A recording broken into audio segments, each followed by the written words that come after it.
Terima kasih Anda masih bersama kami. Bagi Anda yang baru saja bergabung, kami hadirkan kembali 3 berita utama hari ini.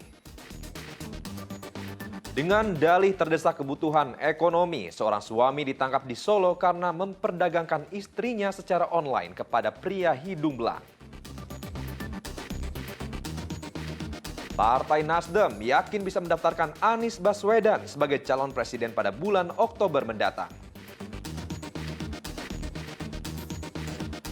Dampak kemarau panjang, petani di Grobogan mulai kesulitan air untuk menyiram tanaman.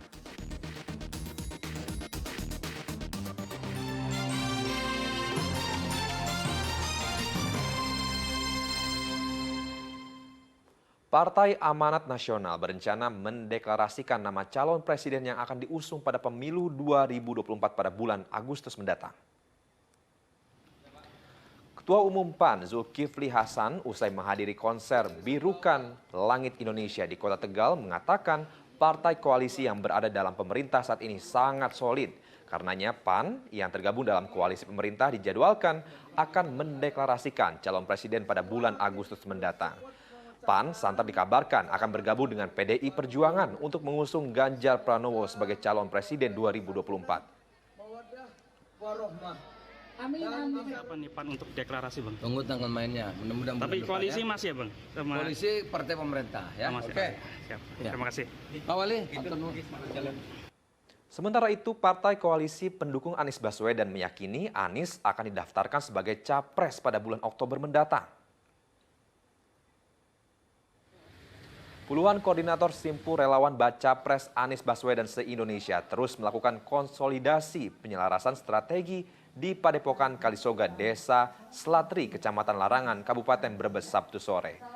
Di hadapan simpul-simpul relawan anggota tim 8 KPP, Sugeng Suparwoto memastikan 3 partai politik akan mendaftarkan Anies Rashid Baswedan sebagai capres Koalisi Perubahan untuk Persatuan pada Oktober mendatang.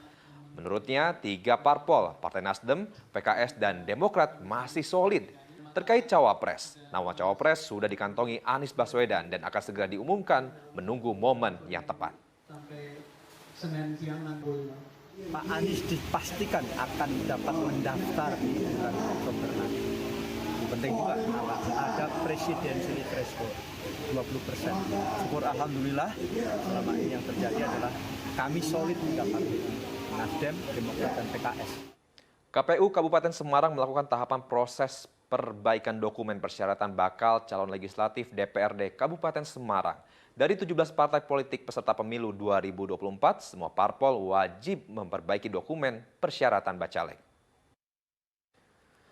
Tahapan perbaikan dokumen persyaratan bakal calon DPRD Kabupaten Semarang dimulai dari tanggal 26 Juni hingga 9 Juli 2023. Sesuai dengan hasil verifikasi administrasi yang telah dilakukan oleh KPU Kabupaten Semarang, 17 partai politik peserta pemilu 2024 diberikan kesempatan untuk memperbaiki dokumen persyaratan bakal calon legislatifnya yang belum memenuhi syarat.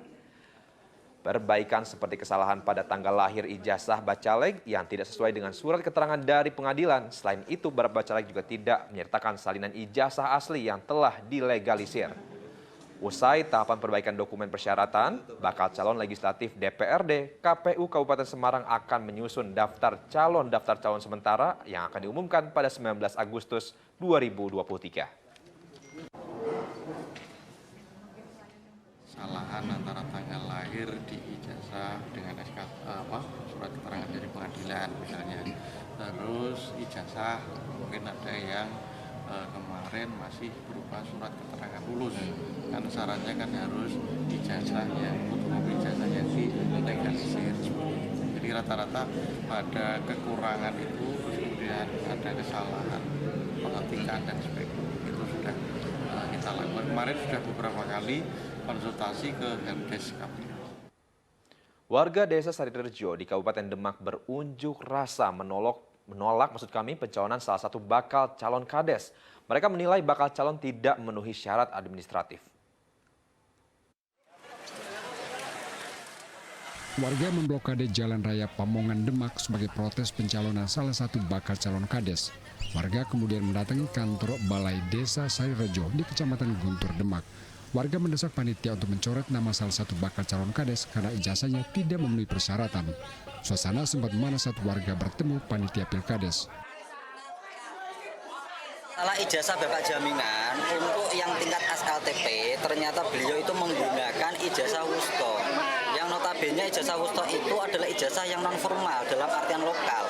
Maka dari itu tentunya itu sangat melanggar aturan perundang-undangan, yang tepatnya perundang-undangan Perda nomor 5 tahun 2022. Maka dari itu, dari panitia harus fair untuk menentukan dan menetapkan bahwasanya Bapak Jaminan itu tidak sah secara administratif.